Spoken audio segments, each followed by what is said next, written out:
Thank you, Unity Singers, and thank you, Melissa, for all the work you're doing here. So thank you. So as we are aware of these words, I am so blessed. Let's get comfortable in our chairs. Stay comfortable.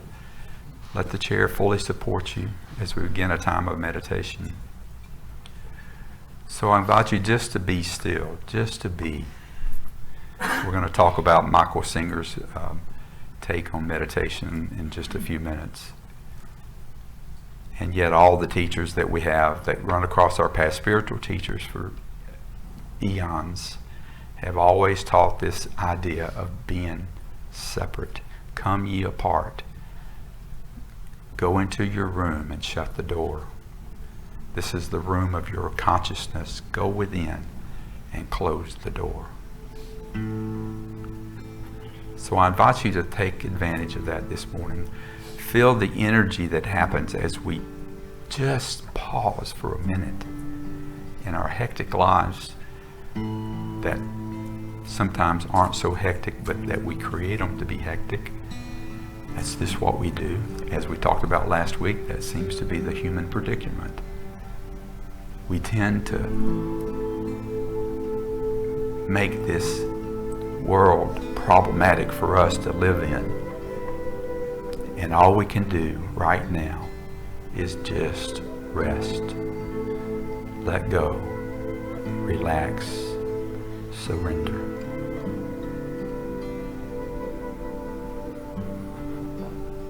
So again, feel your body fully supported by the seat where you're sitting. If you're watching online, welcome, and we invite you to join with us in this meditation. To just be.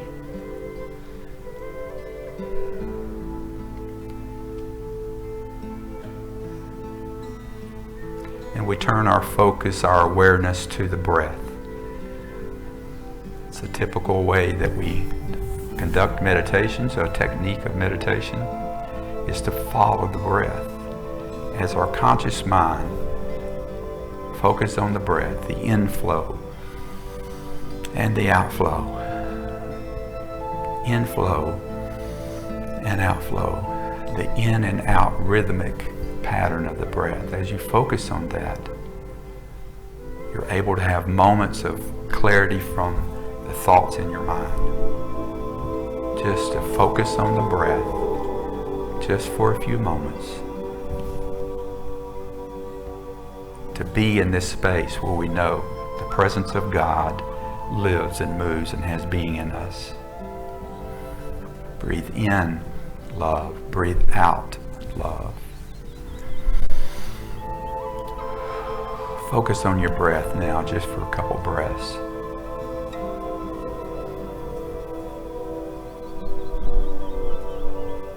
Be sure to relax your body. Scan your awareness throughout your body and release your shoulders and release your facial muscles. Relax your jaw so that you can just be right now and not be distracted by anything else.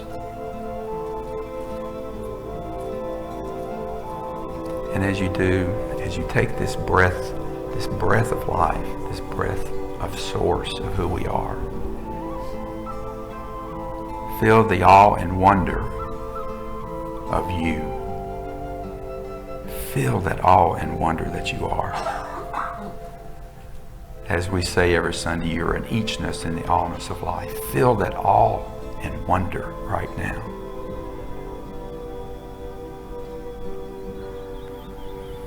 And as we've stilled the body, we also relax the mind.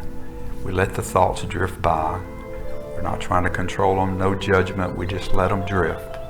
And then if we get attached to a thought that's going by, we just we release it, return to the breath, and breathe, and focus on the breath.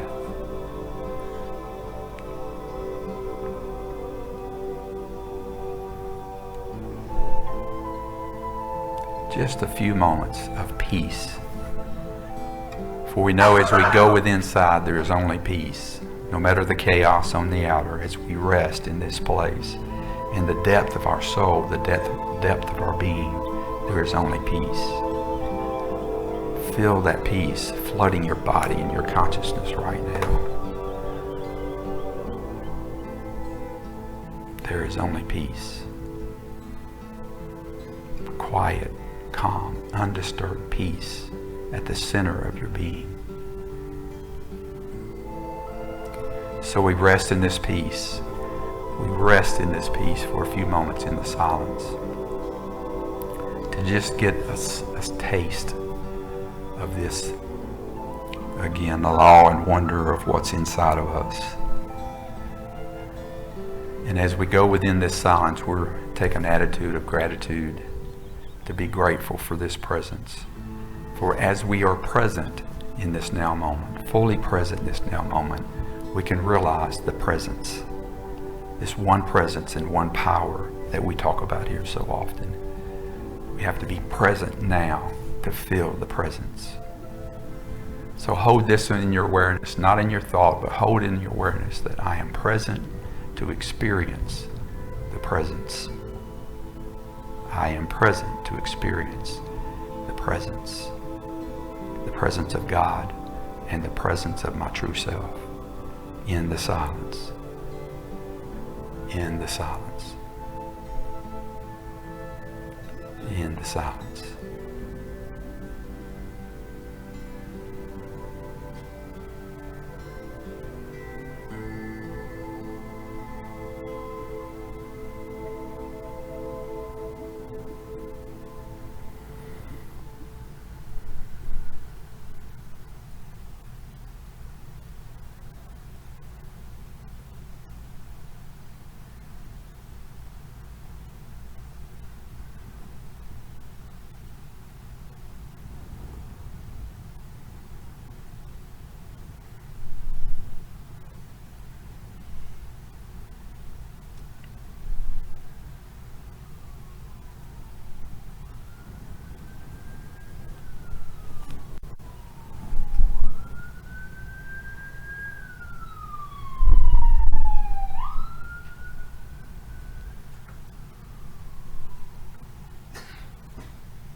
So I invite you to hold this sacred space for just another moment as you breathe in again deeply, breathing in this peace that you found as you sit inside of your being.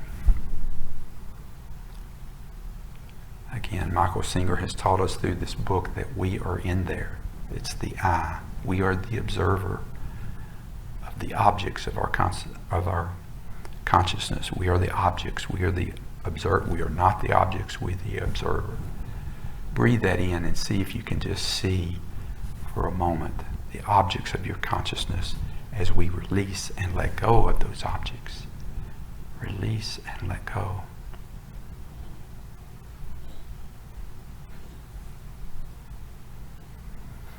And continue to breathe. Return your focus to your breath.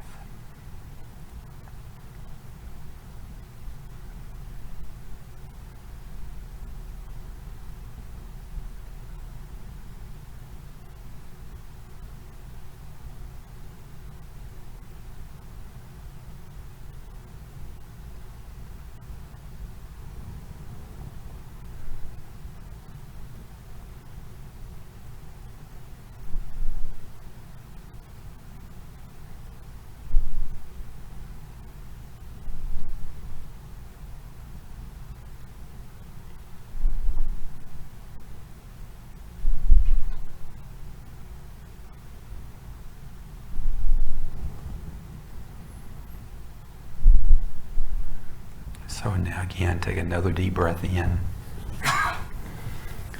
as we begin to end this meditation, this time of silence. Breathe in deeply and feel the peace and feel this presence that we know and are aware of as we rest in the silence. And again, being grateful for this presence. Now I invite you can wiggle your fingers and toes, roll your shoulders. And when you're comfortable, you can open your eyes and be in this now place.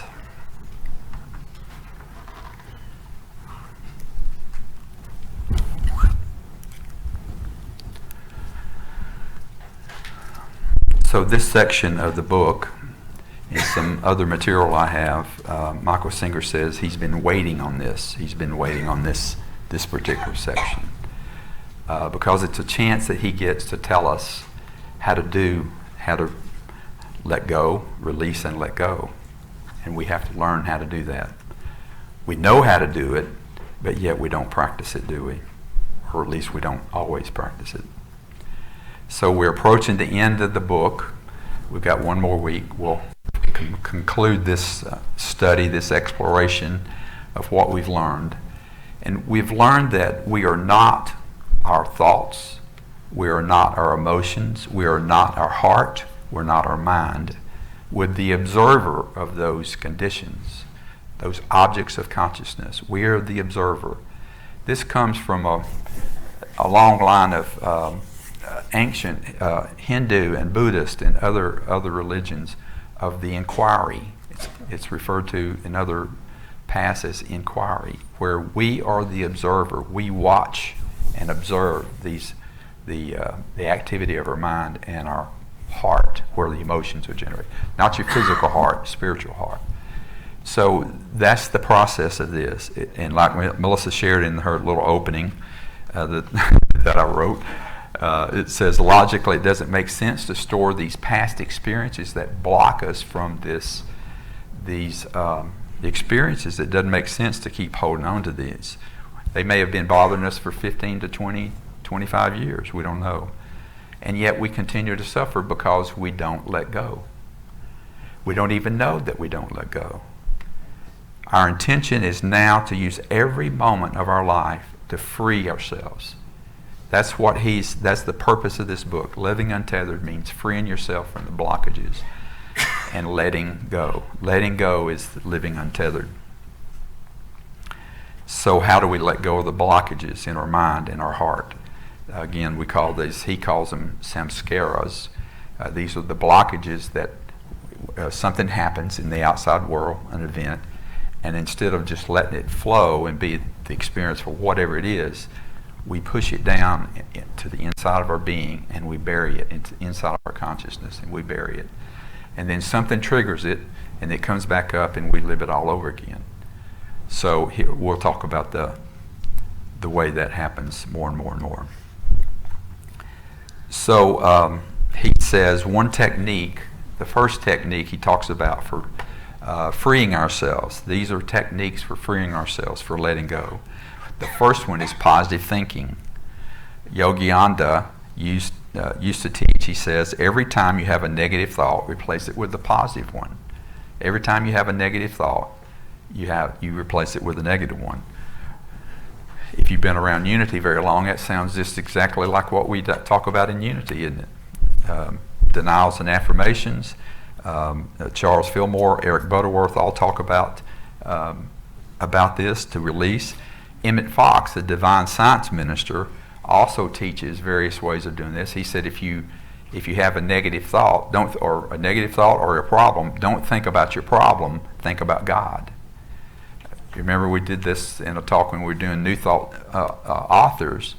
Try that for a week. If you have a problem that you can't let go of it. Don't think about the problem and think about God for 1 week.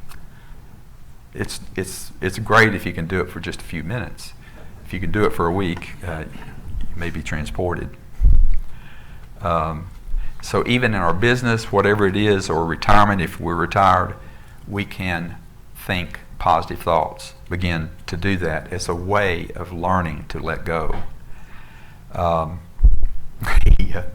Driving will never be the same for me, and I had put this aside for a little while because I looked at the Untethered Living. This is his third book, and so the Untethered Soul was the first book, and he talks about it there too. But he talks a lot more, at least what I remember, in this book about the lessons we can get from driving a car, from just driving.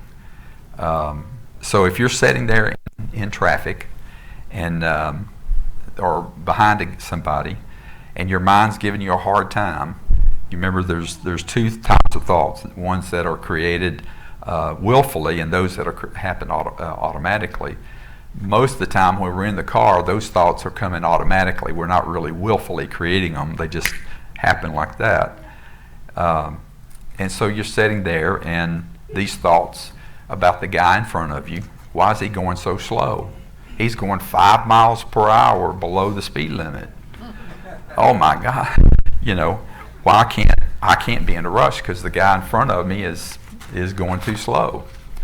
So that's the way we can let go of that. Let go. So driving for me, now that I remember, and it seems like as we get older, when we get these lessons, they tend to stay with us. So that's an example I'll come back to a couple times about the setting in traffic or setting in the car driving. Second technique that he talks about is watching your breath. To start watching your breath. Calm down and enjoy. Smell the roses, as he puts it. We just did that in meditation for a few moments. As we think about breathing, as we focus on the breath, inhale and exhale, you may even count them, because sometimes our mind will drift off. We'll talk about that in a minute in meditation. It's a meditation technique. You can count your breaths and then start over. Count to 20 and then start over. When the monks were here, I bought a set of the mala beads, and so I'll use that in my meditation. I'll count the mala beads, and when you get to the beginning of them, I meant to bring it in today and I forgot it. So, but that is, you can use a rosary. Some of you that come from a Catholic background, you can use a rosary. A little different way of using the rosary than what you probably got in the Catholic Church, but you can do that. So mindful breathing, that's another big thing that we do to help us breathe. The focus on the breathing so that we can practice being in the present moment, experiencing the presence, and then we can release and let go.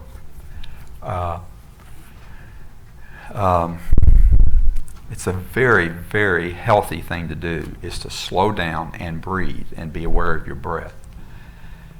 So we've applied these, or at least tried to apply these, to neutralize the effects of the samskaras. And over time, it's like a muscle. I know that from my own experience. It's like a muscle. The more we practice it, the more it develops. The third technique he mentions is witness consciousness.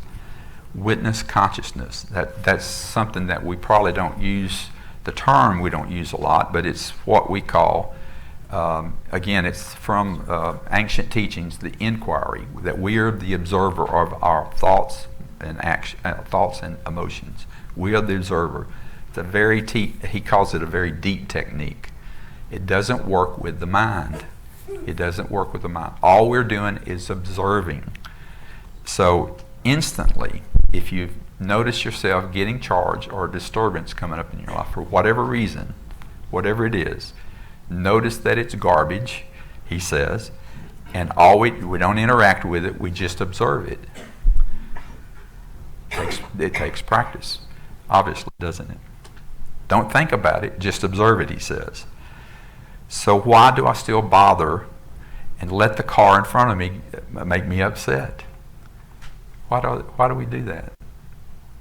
I mean, unless it's a hazard, or I know my mind goes there too, so I'm sure our minds are going to different places, but somebody being slow or driving uniquely, we don't even know what their samskaras are, because they're behind the wheel as well too.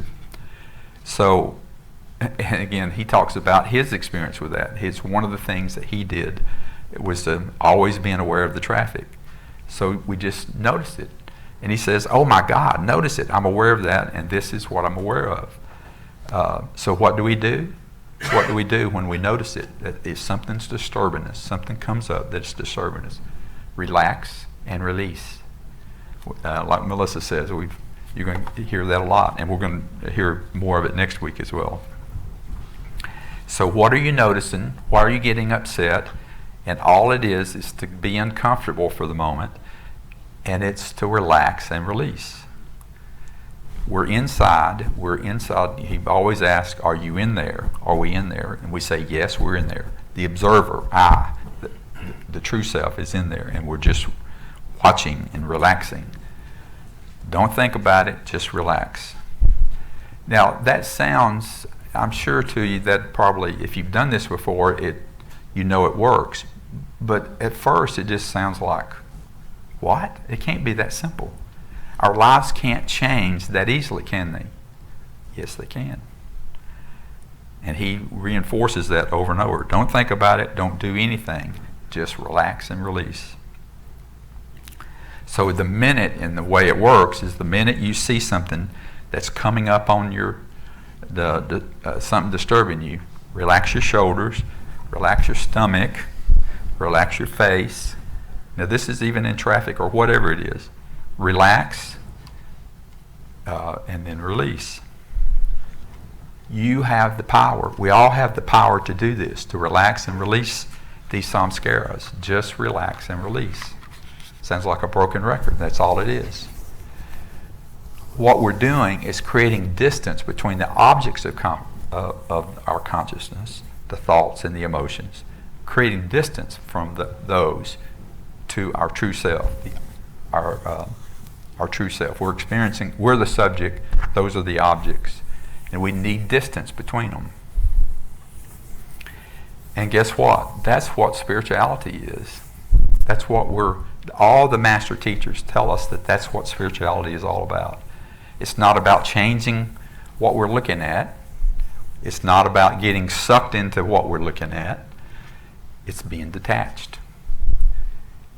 If you will, or wanting to feel at peace and feel serene, we're not changing what's happening to us. We change the judgment or the feelings that we're having about it. When you're in the presence of someone you love, you don't have to stop and think about how you're going to find love, do you? You're just experiencing the beauty of love. So we can just be there. And the Daily Word yesterday had I didn't bring the booklet with me, but look at the Daily Word from yesterday. It's talking about being in the presence, being present in the now moment. If you didn't read it yesterday, it's worth going back and reading yesterday's Daily Word. It's just perfect timing for what we're doing here. So if you will let go, that's the surrender process. That's what this is all about learning to surrender. And when I relax, I'm surrendering to the reality of the present moment. The guy in front of me is driving slow. I can't do anything I can start giving him sign language and blowing the horn. I can do all that, but for what purpose? Just to keep us upset. Now, I know that's not easy to do. Some days it's harder than others. But why is that person driving like that? We can't understand that. We can't change it. Again, if there's something he's doing, he or she is doing that's dangerous, then that's a different thing. But most of the time, if you think about it, the time I get upset, most of the time when I get upset in driving, it's because I'm not going fast enough. I'm not going like what I think. I want to be in control. I want to control how not only I'm driving, but how he's driving, he or she's driving too. So as soon as Michael Singer tells us, as soon as you come up with that, how are you going to do it? So you're there. How are you going to handle the situation? It's right in front of you. It doesn't affect me that if I'm just noticing it. First, relax, relax, relax, relax. Then you lean away from it. He calls it leaning away from it. You're at a distance from the object. Now, this is all going on inside. So as you lean away from the noise, the mind and emotions, and the mind and the heart are going to keep making noise. You know that. You know, the monkey mind or what. It's going to keep making noise. That's not the problem. That is not the problem. The problem is that we've made it a problem. So just relax, lean away from the noise. We're creating distance. By doing that, we create distance between us and the noise, if you will. So as we do this and practice this, this will feel some discomfort. We'll have some discomfort with this. The discomfort is the discomfort of those samskaras being released. They were stored in us. We pushed them down with pain. When we passed over whatever this is, whatever it is that's troubling us, they're going to be released with pain if you let them. If you release them. Then he says, but here's the beauty of this. This is the pain that ends all pain. As we release these samskaras and these things that trouble us, that we allow to trouble us, we release the pain, and it's the pain that ends all pain. So what's the best way to practice this? This is practice. Just like we say all the time in meditation, as we're meditating, it's practice. Everybody is seeking the same thing, the beginner's mind. I listened to Thich Nhat Hanh and the Dalai Lama and other master meditators, and they're beginners. That every time, because we start, now they're on a different higher state. There's some higher states of consciousness that are possible as we go deeper into meditation. But so how do we learn to practice this? Michael Singer suggests that we start with low-hanging fruit. What are the things that are so-called low-hanging fruit? He suggests that all this nonsense of the cars and driving the traffic and all that is a low-hanging fruit. If we choose to release it, we can. Letting go of this tendency to get upset should be easy. It should be easy, but frequently it's not. So he said one way to think about it is, what is the cost-benefit? Do a cost-benefit analysis. The cost of holding on to that anger or that frustration is 100%, and there's zero benefit. So that's a way, just release it. The habit of insisting that things should be the way you want them to be is the crux to this. Even if it's irrational, even if we have these irrational things that we want to happen, it's the things we want them, how we want them to be, not the way they are. And he reminds, in this chapter, he reminds us that the things are the way they are because of all the influences that made that happen, that made all this happen. So releasing the aversion, or whatever you call it, the angst that comes up in you when somebody's driving too slow or whatever it is in traffic. Another low-hanging fruit for some of us may be the weather. You can talk about the weather all day. We can complain about it, and we're not going to change it. It's one thing, there's a difference between just observing that the weather is hot or it's rainy or it's windy. It's always something. The weather is always something. But it's a difference than complaining about it and taking it in and letting it create disturbances in our psyche, in our life. So we can start by releasing our complaints about the weather. Practice letting go, relaxing and then letting go. All the relationships with driving, traffic, weather, and waiting in line. How about that one?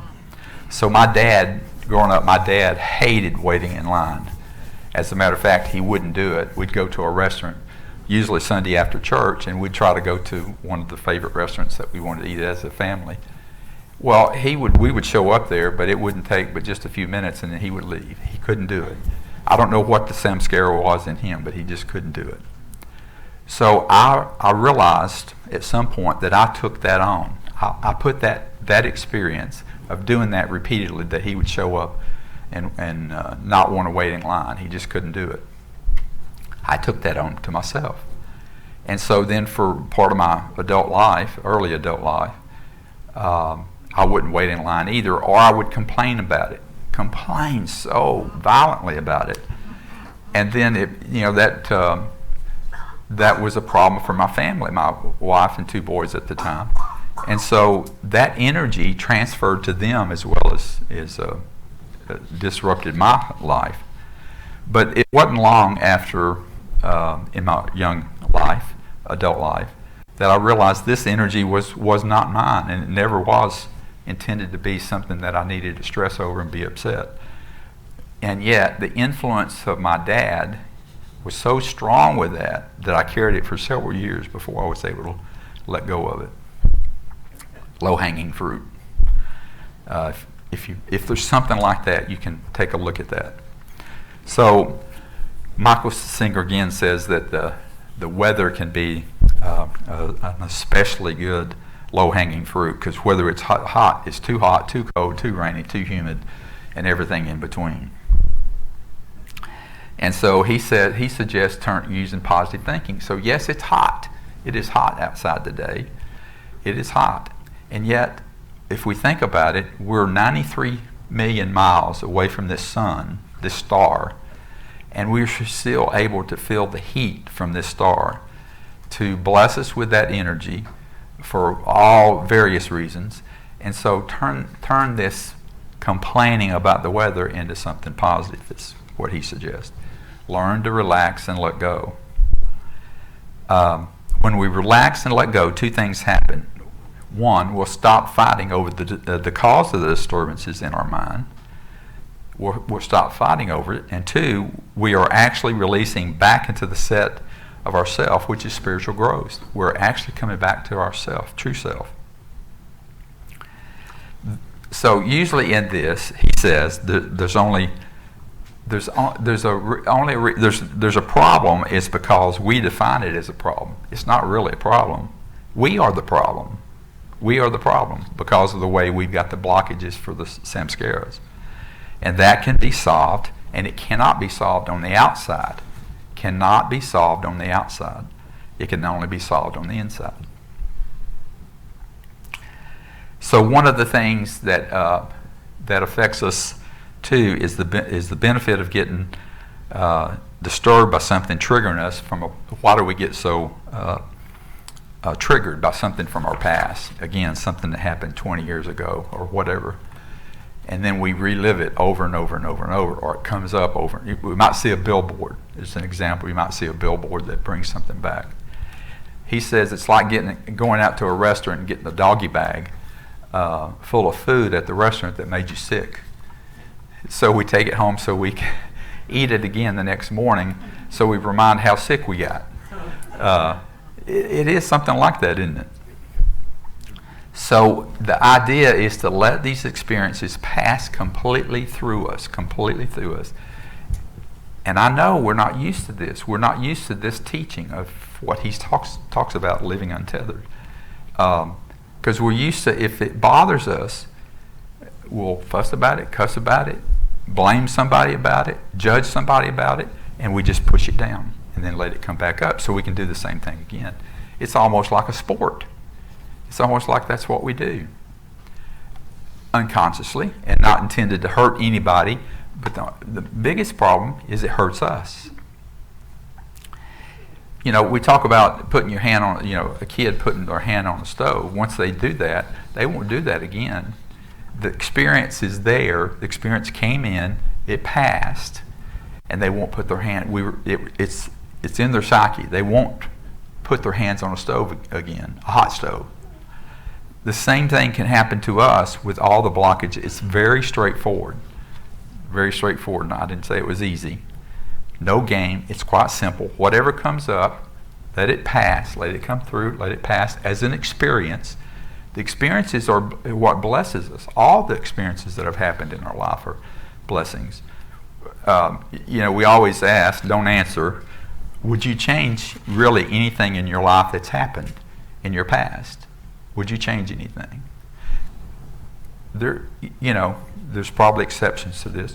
I'm a recovering alcoholic. I went through years of battling that. Went to treatment and then recovery for years for that. I wouldn't change that for anything. It's part of who I am. So I'm sure that was traumatic. That was very traumatic. Took a lot of work doing that. So it's the past. He says we need to love our past, embrace it, hug it, kiss it, and be quite aware of the past. Don't let it drive the blockage and the disturbances. So if you have past blockages, it's going to come up. If they're still blocked, if you've got them in you and it's going to come up, they're going to come up. He says, great. It's a chance to release them. It's not a game. It's quite simple. Whatever needs to come up in your life is going to come up. Just relax, let go. So this is one thing it's a little shocking, and I'm going to run over just a couple minutes here. He says this is more important than anything in your life to work on this. More important than anything in your life. More important than your family. More important than your marriage. More important than your job if you're still working. The most important thing you can do in your life is to work on you. That's the most important thing you can do. The life experience from this, and if you read what people experience from this, doing this work, there's no question. Because only if you do that, you become a wonderful, beautiful person that you already are, and then all the other stuff comes along with it. You can't have a beautiful marriage and a great job and whatever else. But surrender, the act of letting go, is to avoid resisting what comes into your life. Singer, he even goes so far as to say the blockage that we have from the past is keeping us from God. And we always know, we talk about that, as I know myself, I know God. The place where I'm seeking God is already seeking me. Whatever it is, is seeking me. So that's what that's saying. It's keeping us from having a beautiful life. Let go, surrender. It's not about renunciation. It's about purification. It's about purification. Not denying what's gone on. It's about purifying it. Imagine being able to enjoy the world as it unfolds around you at all times. We all know friends and family who don't or can't or choose not to release their past. I told you last week about my niece and sister, the grudge that they're having. Some scares are blocking them. My sister couldn't even go to her wedding last week, the week before that. So something is blocking that. They weren't willing, they chose not to release. But when we do this, when we relax and let go, we begin to appreciate life and wholeheartedly participate. What's that worth to you? So there's so many examples of this, of Michael Singer's testimonies on his website and in his books and all of his documents about what this is doing for people. And for me, I read his book several years ago, and we keep practicing. Just keep practicing. It's an important spiritual progress. And this wholehearted living, we're going to talk about that starting in September with an author, Brene Brown. She talks about wholehearted living. So we'll do that in September, and you'll hear more about this. It's about release and let go again, to cultivate compassion, cultivate love. But we release and let go. So again, embrace your past, hug it, love it to death. And that's what he says, love it to death, because it's going to be with you. There's many practices. Another technique for letting go is meditation, of course. And I'm not going to, it's just a spiritual growth path. We know that. All of the meditation techniques that there are, and there's a lot, is about letting go of your addiction to the thoughts arising in your mind. It's a letting go of the addiction to your thoughts. Relaxing and releasing in a chair or a cushion in a meditation practice is the same as relaxing and releasing during daily activities. You know, the famous thing is you can relax and release when you're washing the dishes or vacuuming the floor or sweeping the floor. Guided meditations, the focus on the breath, the mala beads, tapping. If you look at the bottom of the MailChimp that you get every week, there's a whole section on meditation about different meditation techniques. Find one that works for you is the ideal goal. All the spiritual leaders say you can start off less, but 2 periods a day, 15 minutes a day. And Michael Singer says emphatically, that's enough. Practice, have a set time if you can, in the morning and the evening, 15 minutes, and practice meditation. A lot of people say, and I've heard a lot of people tell me that, I can't do that. I can't do it. My mind won't let me. If you're doing that and watching your mind and that thought's coming up, it's working. It's working. That's what it is. That's what it's about. So if you can't do 15 minutes when you start it with 5. Start it with 1 minute. Just being mindful.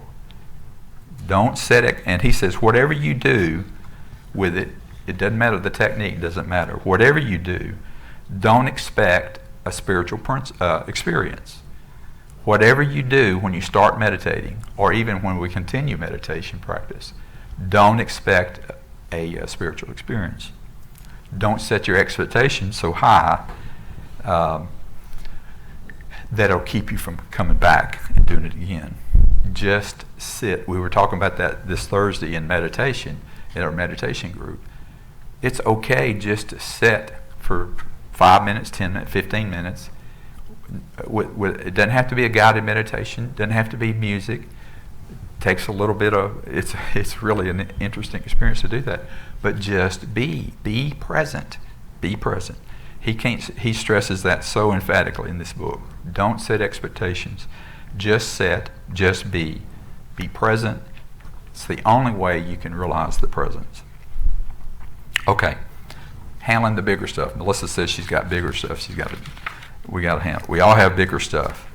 He talks about, in some of the other material that I've got, he doesn't talk about it so much in the book, but he uses the idea of smoking. I don't know if any of you got, I'm sharing with you what Michael Singer says, not what I say, because I know that is a hard thing to give up. But he says, we're not babies. I had a conversation, the reason I'm sharing it with you, I had a conversation with my sister, the same sister that didn't go to her daughter's wedding, about smoking. She'd been smoking and she's got all kinds of problems. I was talking to her because her husband took her this week to the emergency room. She was having chest pains and and she won't quit. She said, I'm never going to quit. That's what she said. So she's kind of into that. But she did open up. There was an ER doctor in this case that gave her some ideas. But he says it's clear, relax and release. If we do that to anything, including smoking, it will, we're released. So I want to share one last story with you and then we'll close, and I'm way over. He gives an example in the book of a 16-year-old son found with drugs in his locker. And that's not a low-hanging fruit. A difficult situation. He says the first thing is to let go of the human reaction to that. Be present for your son or whoever that is. I had a similar experience with my son when he was 19 years old. He was driving recklessly after drinking a few beers, and he had 5 underage high school friends with him in the car with him. He called me to meet him at the jail because he was going to be in jail. Luckily, I think, because he and I had worked on some of our past relationships and done some of the work together, I let go of my human reaction, and he called me about it. At the time, my wife at the time, and I were separated. I did not overreact, and he asked me not to call his mom. I said, I'm going to let you do that whenever you feel like it's right. And sure enough, I think it was the next mid-morning the next day, and she was extremely emotional. The human reactions were rampant, magnified.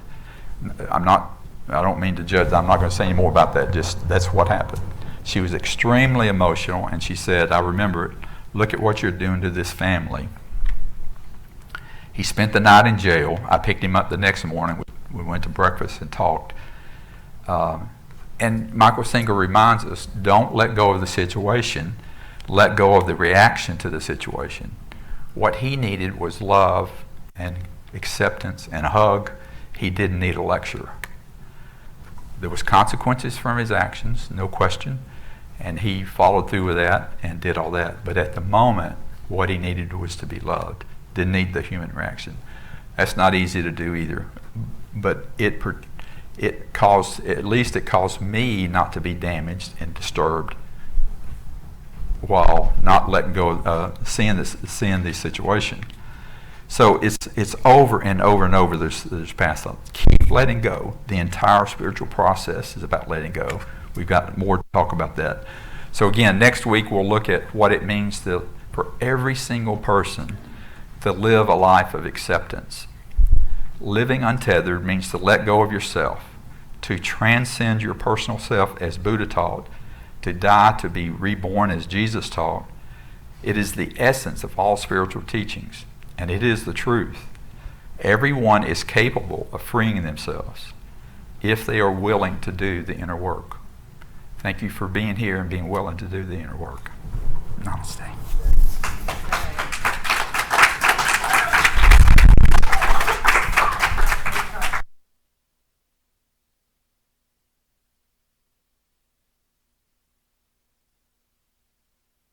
Rev Ron, and thank you, Melissa, as well. It's time for us to create a circle. Let's create a circle around the tables today. I think it'll be easier to do that. And we'll sing our peace song together. Mm-hmm.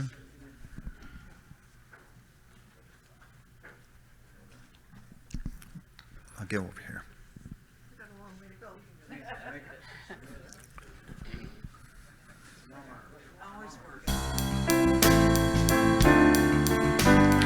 Let there be peace on earth, and let it begin with me. Let there be peace on earth, the peace that was meant to be.